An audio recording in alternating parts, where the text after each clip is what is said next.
नमस्कार, मैं संदीप तिवारी। शिक्षक भर्ती को लेकर के हमेशा आपको मैंने जेन्युइन कंटेंट दिया है, जेन्युइन अपडेट दिया है और हमेशा अच्छे से दिल लगाकर पढ़ाया है। आज की यह वीडियो किसी भी लेवल पर कोई भी कल्पना का वीडियो नहीं है या कई लेवल पर फिल्टर होकर आया है। कई सारी अपडेट्स इसमें बहुत जेन्युइन है, कुछ मेरे अपने परसेप्शन है, कुछ अपने यहाँ पर अप्रोच है जिसको लेकर के मैं आपके सामने वीडियो को प्रेजेंट कर रहा हूं।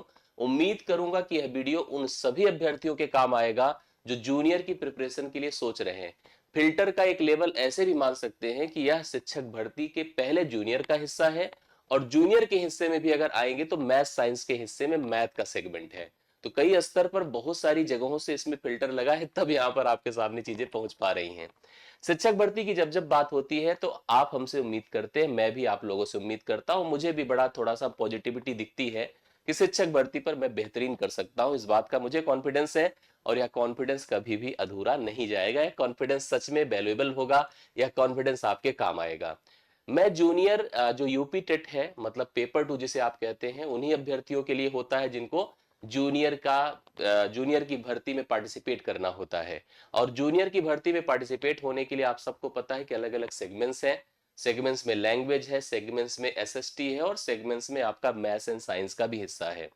आप जब पेपर 1 प्राइमरी और सुपर टेट की बात करते हैं तो उस पर मैंने आपको एक अपडेट दिया था, क्योंकि इस पर अभी आयोग ने एक छोटी सी अपडेट, एक छोटा सा मतलब क्लियरिटी दी है पाठ्यक्रम को लेकर के।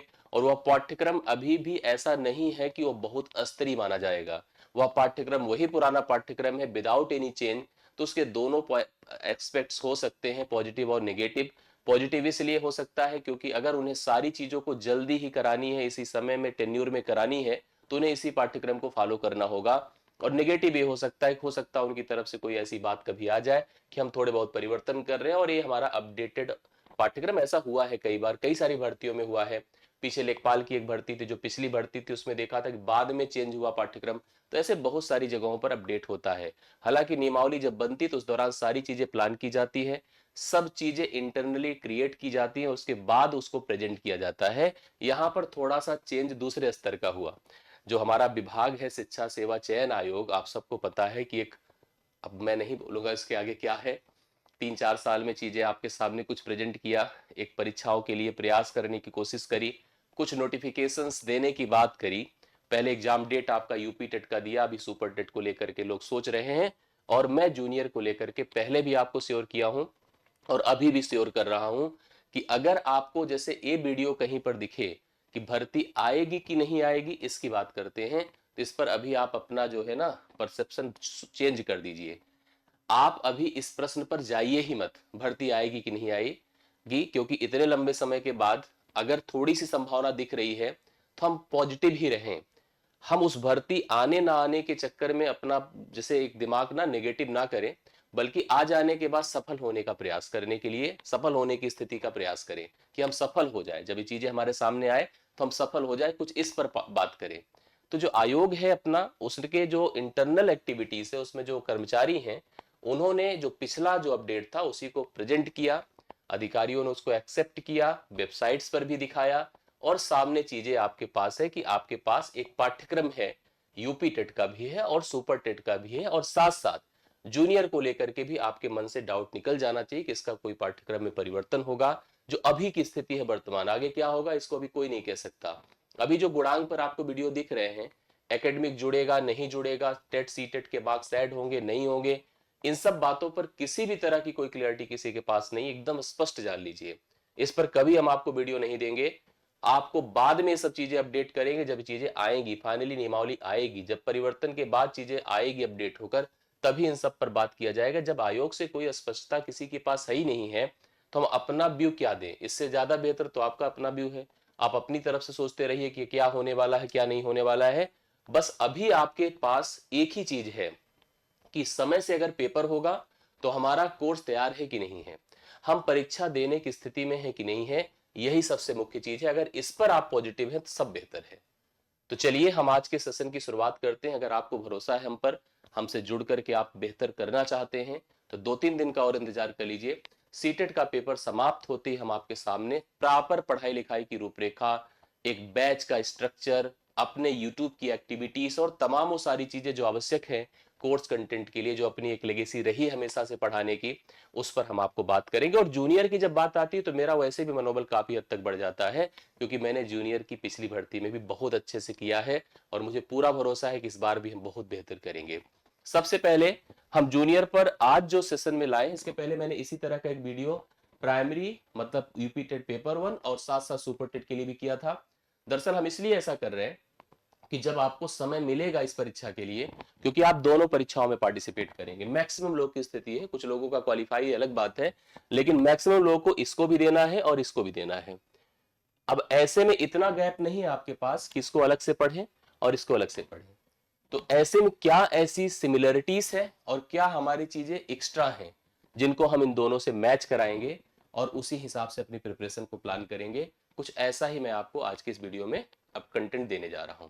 इसके बाद के जो मेरे वीडियोस आएंगे प्रॉपर पेपर सॉल्यूशंस के रहेंगे, जो प्रीवियस ईयर हुए हैं, जो बिहार के पेपर हुए हैं, जो पेपर 2 के 6 to 8 के, उस सॉल्यूशंस को लेकर के रहेंगे। मतलब वो हर अलग अलग प्रकार के स्तर की चीजें रहेंगी जो आपके लिए आवश्यक हैं।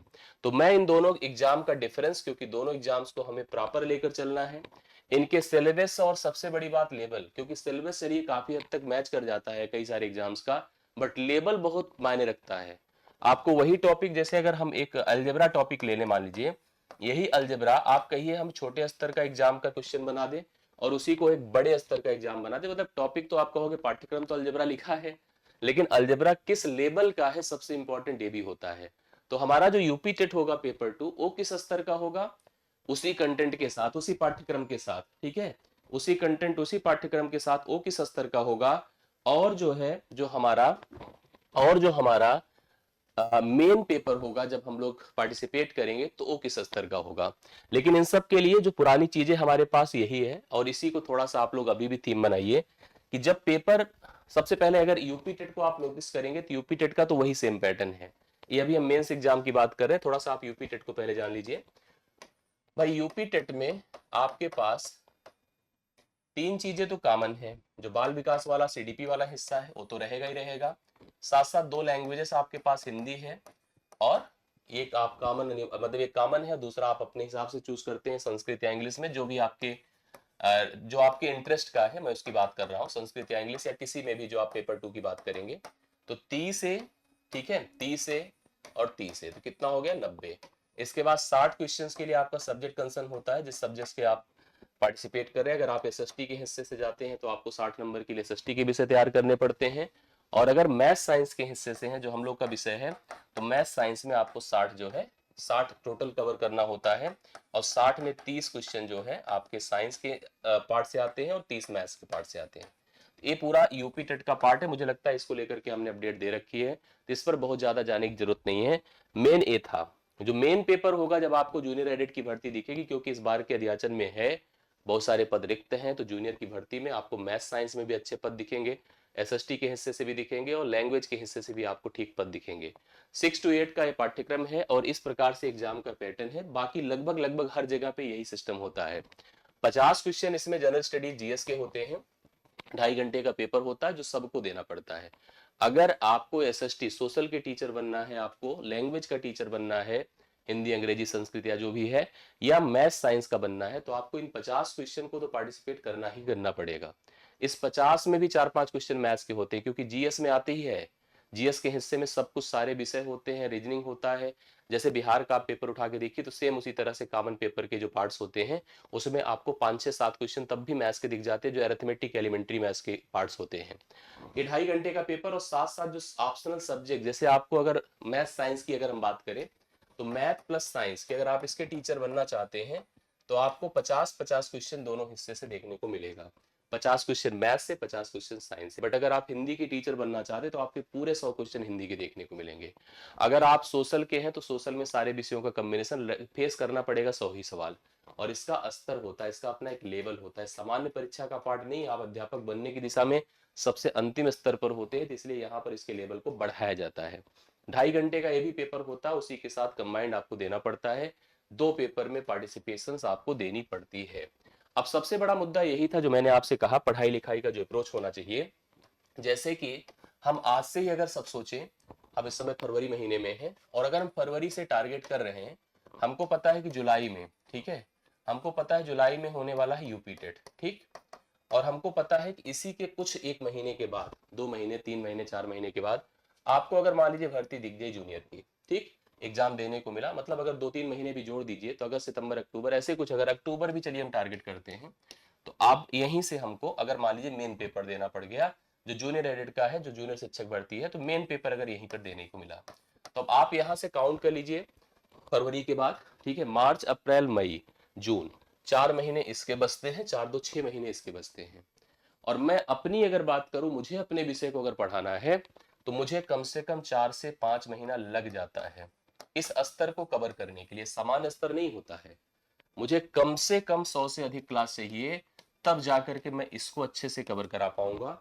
और अगर मेन पेपर की बात करिए तो मुझे इसी में से और आप मुझे 30-40 क्लास दे दीजिए, तब जाकर के हम मेन पेपर अच्छे से करा पाएंगे, तब ये जाकर के आपका पार्ट पूरा हो पाएगा।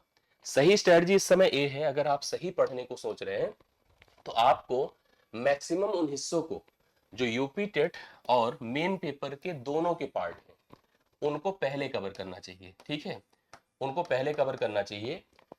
यूपी टेट तक आपको यूपी टेट कंप्लीट कर देना चाहिए, और जिन हिस्सों को आपने यूपी टेट में पहले से पढ़ रखा है उनको रोक करके जो एक्स्ट्रा हिस्से हैं उसको मेन पेपर की तरह जुलाई के बाद पढ़ना चाहिए, और फिर 2 महीने का समय लेकर, 1.5 महीने का समय लेकर ओवरऑल प्रैक्टिस करनी चाहिए। तब जाकर के इसके लिए हम सही से अवेयर हो पाएंगे, सही से तैयार हो पाएंगे।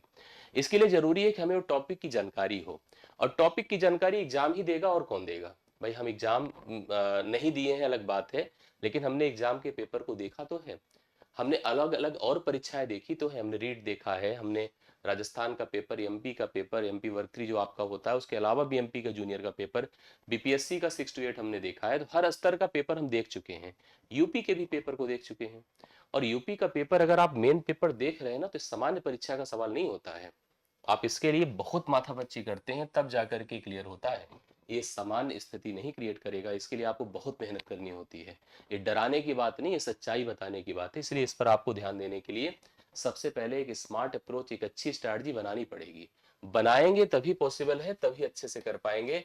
तो मैं आपको लेकर चलता हूँ सबसे पहले, जैसे कि मैंने आपको पेपर 1 और सुपर टेट के हिस्से में समझाया था, उसी प्रकार से मैं आपको लेकर चलता हूँ सबसे पहले यूपी टेट जो जूनियर पेपर हुआ था इसके जस्ट पहले वाला 21 वाला, उस पेपर को दिखाता हूँ, उसके सवालों से मैं टॉपिक नोट करवाता हूँ। दरअसल इन सब जगहों पर हम बहुत उलझ जाते हैं, मैं आपको सच बताऊं, अगर मैं खुद उलझ जाऊं पढ़ाते दौरान, मैं खुद ही कुछ ऐसे टॉपिक को सेलेक्ट कर लूं जिस टॉपिक पर मैं 2-3 महीना निकाल दूं, और निकल जाता है आराम से।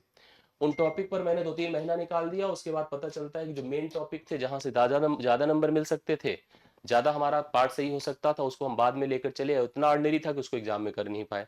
तो ऐसे में हमें सही स्ट्रैटेजी बनानी पड़ेगी। हमें सबसे पहले वेटेड जो टॉपिक होते हैं, जो मुख्य टॉपिक होते हैं, जो आपको ज्यादा से ज्यादा सवाल आपकी परीक्षा में दिखते हैं, पहले उन पर फोकस करना चाहिए, ठीक है।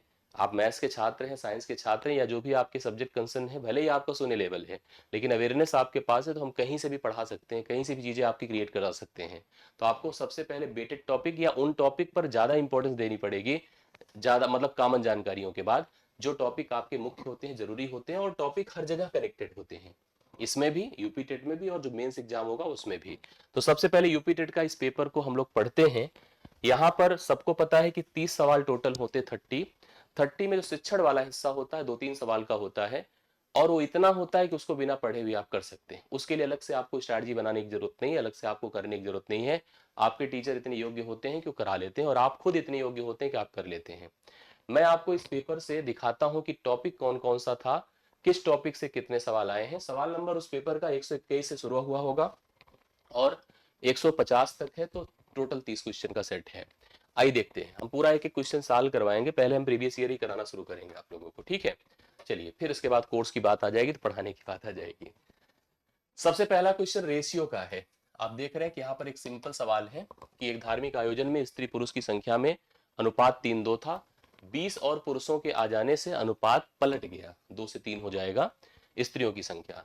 सेकंड क्वेश्चन सेम रेशियो का है, बहुत बढ़िया क्वेश्चन होता है, अक्सर पेपर 1 में भी मैं कराता हूँ, सुपर टेट में इस तरह के सवाल कराता हूँ। एबीसी के लिए एक a/2, b/3, c/4, सिंपल मान हो जाता है, a का मान 2, b का मान 3, c का मान 4, पुट कर दे, k का मान अपने आप आ जाता है सब्स्टिट्यूट करने पर, ठीक है। यह भी रेशियो का सवाल हुआ, ठीक। 2 सवाल अब तक रेशियो के दिखे हमें। और भी चेक कर लीजिए कहीं और तो कोई ऐसा क्वेश्चन नहीं जो रेशियो का हो, मतलब इस तरह से जैसे एक रेशियो मुझे दिख गया, दो रेशियो दिख गया, मैं इधर भी बढ़ते गया, इधर भी बढ़ते गया, तो मुझे अभी तक दो सवाल रेशियो के दिखे इस पन्ने पर, तो यहीं पे रुक जाइए, अगले टॉपिक की बात करिए। अगला टॉपिक मैंने देखा कि इस सेट का क्वेश्चन है, समुच्चय का, सेट थ्योरी का, और यही नहीं एक क्वेश्चन और सेट का दिखा, और आगे पन्ने पर जाएंगे तो वहां भी एक क्वेश्चन दिखा, इसी पन्ने पर सेट अर्थात समुच्चय के दो सवाल दिखे। आप सोचिए, एक ऐसा टॉपिक जिसको कभी नहीं पढ़ते या अंत में पढ़ के छोड़ देते हैं, उससे दो सवाल अभी तक दिख चुके, एक अगले पन्ने पर भी ऐसे और देख लेना, भी तीन सवाल अभी तक उस पर दिख जा रहा है। सोचो, इसके अलावा अलजेब्रा है। अब अलजेब्रा केवल यही नहीं है, अलजेब्रा केवल यही नहीं है, अलजेब्रा के सवाल और भी आपको दिखाता हूं। एक अलजेब्रा ए दिखा, ठीक है, एक अलजेब्रा ए दिखा, दो सवाल अलजेब्रा के अब तक हो गए हैं, और मुझे श्योर है कि अगले पन्ने पर भी एक सवाल आपका अलजेब्रा का रहेगा। तो अब तक हमारे पास तीन टॉपिक, 6 सवाल दिख गए। रेशियो दो सवाल, अलजेब्रा दो सवाल, समुच्चय सिद्धांत दो सवाल, ठीक है। इसके बाद एलसीएम का एक क्वेश्चन दिखा, एवरेज का एक नहीं, एवरेज हमेशा इंपॉर्टेंस में रहा है, आप समझिएगा, एवरेज का एक नहीं, ये आपके पास देखिए एवरेज का एक क्वेश्चन रहा है, और एवरेज का अभी तक एक ही सवाल मिला है, आई होप अगले पन्ने पर भी होगा, बट एवरेज का एक क्वेश्चन अभी तक हमको दिखा है, एलसीएम का एक क्वेश्चन, एवरेज का एक क्वेश्चन। इसके अलावा जैसे स्टैटिस्टिक्स जिसको सांख्यिकी कहते हैं, ठीक है, स्टैटिस्टिक्स सांख्यिकी है, और देखिए सेम उसी टॉपिक पर दो सवाल आपको देखने को मिले हैं। 5 संख्याएं दी गई हैं, सब में 53 जोड़ा जाता है, प्राप्त संख्याओं का माध्य घटाया जाता है तो 3.5 घट जाता है, संख्याओं का माध्य क्या है, इसी प्रकार से 5 9 इतना फला फला आंकड़ों की माध्य का पूछा है, और इस प्रकार से दो सवाल आपके सामने किसके दिख गए हैं, सांख्यिकी के दिख गए हैं। एक क्वेश्चन हमारा 3D का दिख गया है, जो कि आप देख पा रहे हैं कि कोर वाले ठोस घन के अधिकतम आयतन का उपयोग करके लंबवृत्तीय बेलन काटा जाता है। 3D का भी एक सवाल आपके सामने है, ठीक है। ये आपके दो क्वेश्चन श्योर, दो क्वेश्चन डायरेक्ट नंबर सिस्टम से दिखे हैं, नंबर सिस्टम जिसको संख्या पद्धति कहते हैं, और उसके अलग अलग हिस्से हैं, जैसे ये क्वेश्चन डिविजिबिलिटी का है कोड वर्ग के हिसाब से, और ये आपका जो है सिंपल आसान सवाल है, तीन अविभाज्य है, डिविजिबिलिटी ही आप इसको भी कह सकते हैं, लॉजिकल सवाल है, कोई बहुत बड़ी बात इसमें नहीं है। एक पॉपुलेशन का क्वेश्चन दिखा, हर की एक परसेंटेज का पार्ट है, लेकिन है पॉपुलेशन जनसंख्या का सवाल। तो सांख्यिकी दो, अलजेब्रा दो, समुच्चय दो, रेशियो दो, एक एलसीएम एक एवरेज, एक एवरेज, और दो नंबर सिस्टम के सवाल, एक टाइम एंड वर्क का सवाल है, एक अब तक टाइम एंड वर्क का सवाल है। इतने क्वेश्चन अब तक हमको दिख चुके हैं। बाकी अगर हम चलते हैं इधर साइड थोड़ा सा, ये दो हमारे शिक्षण के सवाल हैं, लेकिन आपको बता दूं पहला शिक्षण ज्योमेट्री बेस्ड है, आप निश्चित कर लीजिएगा, कोई सीडीपी का टीचर आपको ज्योमेट्री का पार्ट नहीं बता पाएगा, मैथ्स का ही टीचर बता पाएगा। ये भी अगर देखा जाए तो थोड़ा सा थ्योरेटिकल पार्ट है, बाकी अगर ज्योमेट्री जिसको अच्छे से आती है वही इसका पार्ट को कवर कर पाएगा। टॉपिक अभी तक 4 ही 5 हुए हैं, आप नोट करिए, सेट है, अलजेब्रा है, एलसीएम है, एवरेज है, 2D 3D है, स्टैटिस्टिक्स है, नंबर सिस्टम है, और पॉपुलेशन मतलब परसेंटेज ज्योमेट्री। तो 6-7 टॉपिक में आपके टोटल 20 सवाल हो गए ना, क्योंकि सब में दो सवाल ऐसे बने, अभी और भी आते हैं। ये भी परसेंटेज का देखिए, वहां से एक परसेंटेज आया था, एक परसेंटेज और आया, दो सवाल परसेंटेज के हैं। ये नंबर सिस्टम का एक क्वेश्चन और है, तो नंबर सिस्टम के 3 सवाल हो गए, नंबर सिस्टम के 3 सवाल हो गए। ये भी अगर देखा जाए तो परसेंटेज या प्रॉफिट लॉस आप कह सकते हैं। मैंने अलजेब्रा उस समय आपसे कहा था कि एक सवाल और आएगा, देखिए आया, तो अलजेब्रा के 3 सवाल हो गए, और 3D का एक सवाल और बनकर आया, 3D एक सवाल वहां पर था तो एक सवाल यहाँ पर बनकर आ रहा है। मैंने आपसे समुच्चय के लिए कहा था, समुच्चय मतलब सेट थ्योरी का एक सवाल और आ गया, समुच्चय के 3 सवाल हो गए। सोचिए, अलजेब्रा के 3 सवाल, समुच्चय के 3 सवाल हो गए ना। इसके अलावा ये 2D का सवाल है, अब 2D 3D एक ही साथ कनेक्ट कर दीजिए। ये जो सवाल है मैं निश्चित कर रहा हूं कि कोई नहीं पढ़ाएगा आपको, stock and share, stock and share जब बीपीएससी का टीयर 2 आपने देखा होगा, तो उसमें स्टॉक एंड शेयर का सवाल आया था, बीपीएससी का पेपर 2 आप देखिए, तो आपको दिखा होगा। ज्योमेट्री का एक क्वेश्चन और है, सांख्यिकी का एक क्वेश्चन और है, सांख्यिकी का और अलजेब्रा का भी एक क्वेश्चन। तो अब तक 3 से 4 टॉपिक, जैसे सेट अलजेब्रा, नंबर सिस्टम, सांख्यिकी, ये ऐसे सवाल थे, ये ऐसे टॉपिक थे जिनके 3-3 सवाल, तो 3-4 टॉपिक में ही 12 क्वेश्चन तो ऐसे ही बन गया। अगर मैं 4 टॉपिक के भी 3-3 सवाल ले लेता हूं तो 12 सवाल तो 4 ही टॉपिक से बन गया। एक प्राइप था, प्रोबेबिलिटी, ठीक है, ये सवाल है। बाकी आपने नोटिस किया एक डीआई है, और डीआई भी आप परसेंटेज या पाई चार्ट जो भी कनेक्ट करिए उससे रिलेट किया है। तो मतलब अगर टॉपिक्स गिनिए तो कुल मिला के 8 से 9 टॉपिक, 10 टॉपिक मान लीजिए मोटा मोटा, इससे ज्यादा तो नहीं लगा ना कहीं पर। 10 टॉपिक से आपका पूरा पेपर 2 कंप्लीट हो गया यूपी टेट का। और मैथ में होते हैं 20 टॉपिक, 25 टॉपिक, ठीक है। ना तो हमें कोई टाइम एंड चाल दूरी समय का सवाल दिखा, बोट का सवाल दिखा, ट्रेन का सवाल दिखा, नलटंकी का कोई नहीं सवाल दिखा, पॉपुलेशन का क्या कहते हैं पार्टनरशिप का नहीं दिखा, एज रिलेशन का नहीं दिखा, ठीक है, एज रिलेशन का नहीं दिखा। ऐसे ही ना रिमाइंडर का, ना फैक्टर का, ना तो आपको साधारण ब्याज दिखा, ना चक्रवृद्धि ब्याज दिखा। और अगर हम एडवांस के हिस्से में भी चले जाए तो ना कोऑर्डिनेट का कोई सवाल है, ना तो प्रॉपर बैठिकी का कोई सवाल है, ना तो कोई किसी मतलब बहुत ज्यादा ऐसा नहीं। आप अगर फिल्टर कर ले टॉपिक तो बहुत आसान हो जाती चीजें, इसलिए फिल्टर करना सबसे महत्वपूर्ण है। इन्हीं टॉपिक को थोड़ा याद कर लीजिए, जो आए हैं उनको याद कर लीजिए, जो नहीं आएगा उसको भी तरफ चलते हैं। मतलब दोनों याद है मुझे, अब याद है तो हम थोड़ा सा मेन पेपर में चलते हैं। जो हमारा मेन पेपर हुआ था, इनमें उन टॉपिक को पहले ढूंढिए जो आप लोग यहाँ पर अभी फेस किए हैं, ठीक है, और उनके स्तर को भी देखिए तो समझ में आएगा। चलिए शुरुआत किया जाता है सबसे पहले। यहां पर देखो सबसे पहले आया 2D का सवाल। वहां भी 2D था, लेकिन इस 2D उस 2D में फर्क देखो। उस 2D में सिंपल रोम्बस से रिलेटेड की एक्टिविटी थी। यहां पर किसी एक वर्ग के अंतःवृत्त परिवृत्त, हालांकि सवाल बहुत आसान है लेकिन फिर भी कंफ्यूजन क्रिएट करने वाला, मतलब लेवल तुरंत बढ़ गया, अप हो गया। सोचिए वहां भी सांख्यिकी थी, उसकी सांख्यिकी और थोड़ा इसकी सांख्यिकी मिला लीजिए, आपको तुरंत लेवल बढ़ा दिखा। वही सांख्यिकी यहाँ पर अलग लेवल दे रही है, सोचते चलिएगा।